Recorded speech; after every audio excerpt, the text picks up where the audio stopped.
Senator Kamala Harris had this line of questioning for Trump's pick to head ICE. Well, the Klan was what we would call today a domestic terrorist group. Why? Why would we call them domestic terrorist group? Because they tried to use fear and force to change political environment.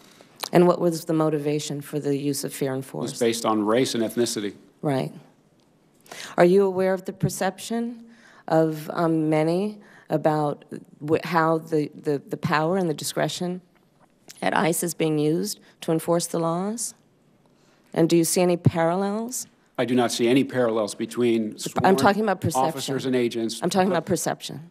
I do not see a parallel between what is constitutionally mandated as it relates to enforcing the law. Are you aware that there's a perception? I see no. Are you aware that there's a perception that puts ICE in the same category as the KKK? What say the great debaters Niger Innis and Symone Sanders? Symone Sanders, too far?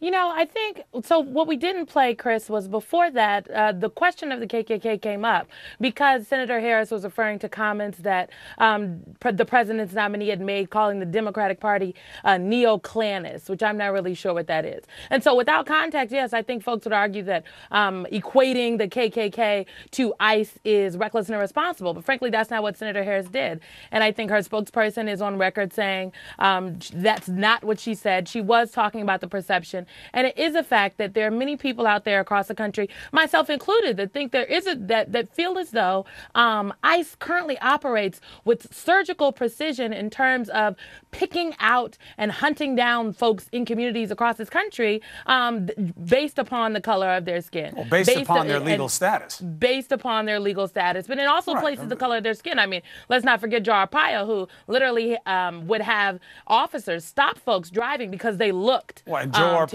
got censured by the courts for exactly that and found in contempt because he refused to stop it. But let's get to you on this, Niger. Is this just a question of context? Absolutely not. What it is a perversion of history.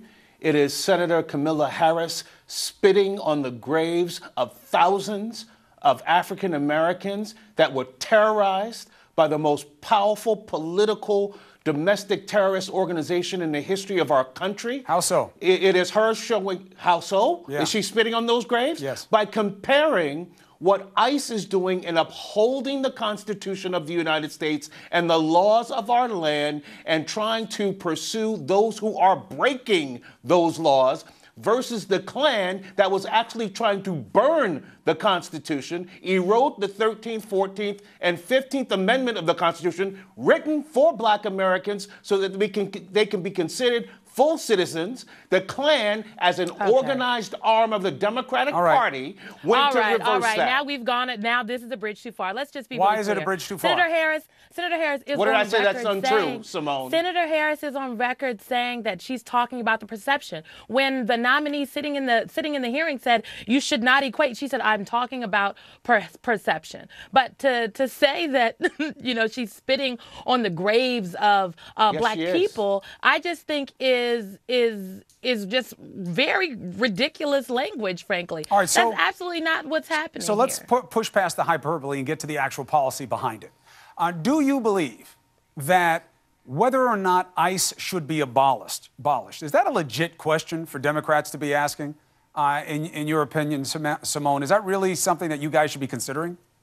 You know, I think for Democrats that have come out on record that said they want ICE to be abolished, people should be asking those folks about abolishing ICE. But I think an overwhelming number of Democrats have come out and said we need to fix our broken immigration system, which needs to be a bipartisan effort. And when it comes to ICE, perhaps we need to revisit it. And currently, there are many Democrats, myself included, that believe ICE is not currently operating inside its mission. It is not fully funded. It does not have the resources and the real directives and the oversight that it needs to carry out its job properly. Let's be clear. ICE's job is not to enforce the border. That is, there's a separate entity for that. Are you open to that suggestion, Niger? That it's not about abolishing. The last thing we need is less people keeping the border safe. But in terms of how they do their job, what their mandate is, and how it's executed, is that something you'd be open to reviewing?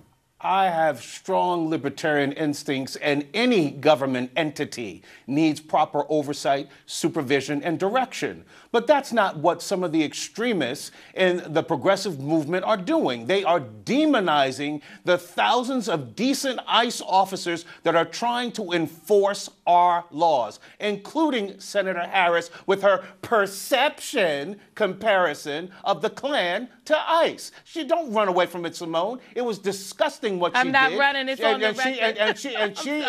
And she is spitting. I will say it again. Spitting on the memories of those who fought in the Civil War and the Civil Rights Revolution against the Klan that had terrorized black folk for over 100 years. It's disgusting, so just so we don't and Kamala history, to be Harris clear, needs to apologize. Look, Senator Harris is not apologizing for anything. I think that can be sure, because she's been very clear about what her position is. But let's not start talking about apologists like you, Simone, let's not start talking her. about that the civil. Oh, did you just call me an apologist? Yep. Well, look, I sure think did. some folks.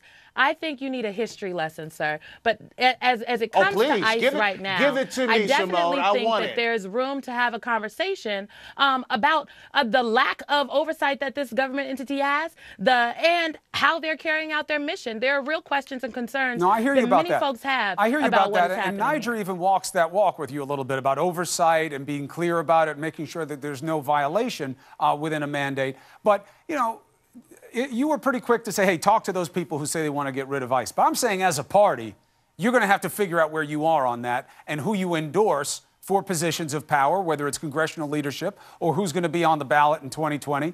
They're going to have to be straight on that position, because I think you guys are looking for a nice beating on that issue if you talk about abolishing ICE.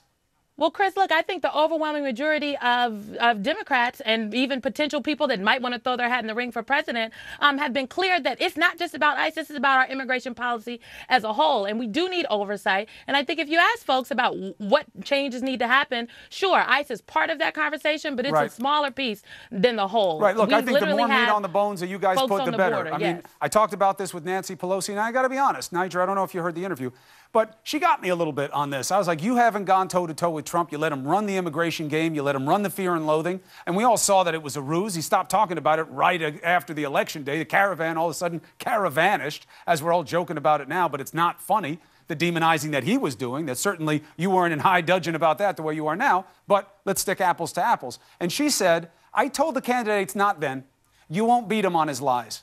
You won't beat him during the campaign. He's just going to lie. You won't be able to beat him. Now we'll take him on. So I want to see what the Democrats do there. Now let's assess where we are, by the way. Blue wave, Trump says, no, I won 2. You don't make enough about my 2 seats that I won in the Senate. Niger, here's my point. You should have won more. This map was all about you guys. You got Democrats sitting in states they don't even belong in anymore. Tester, I know he's from Montana, but that place isn't voting the way Tester is now, but you lost. Joe Manchin, all about Trump. You lost that race. I think you should have won more. Arizona, that's Flake's seat. You should have won. You lost. Why do you deserve a pat on the back for 2 seats when you should have had 5? I'm not going to spin here. The reality is, even in the seats that we won, that Republicans won, tight.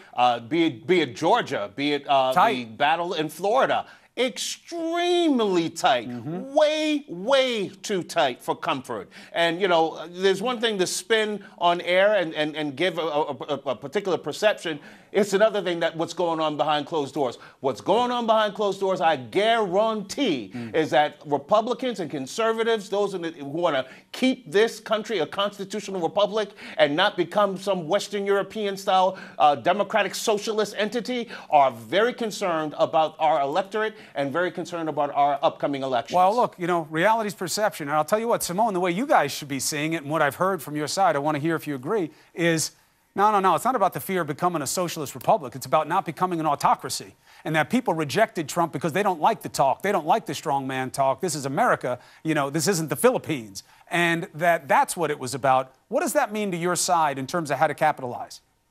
I think it was also, in addition to that, Chris, I would agree and say it's also about the issues. You look at places like Nebraska, who expanded Medicaid, Nebraska, Utah, who expanded Medicaid through a ballot measure when the Republican governors in those states would not. Democrats now are now sitting the governor's seats in Wisconsin, in Michigan, and in Pennsylvania, places that, if you remember, we didn't do too well in 2016, but are vital if we want to do well in 2020. So what I would say is Democrats should look at the midterm elections and say, look, we have a fighting chance. And, you know, to borrow something that my my good friend Tad Devine said earlier today is, look, as long as Donald Trump is president, I think Democrats have a fighting chance everywhere. But we have to show up, we have to knock on doors, and we have to bring a message. And that's what happened in this midterm election. We didn't get caught up in just talking about Donald Trump. Democrats talked about health care. They talked about wages and the economy for middle-class, hardworking Americans. And they talked about putting a check on the president when it came to the United States House of Representatives. Last word, Nigel.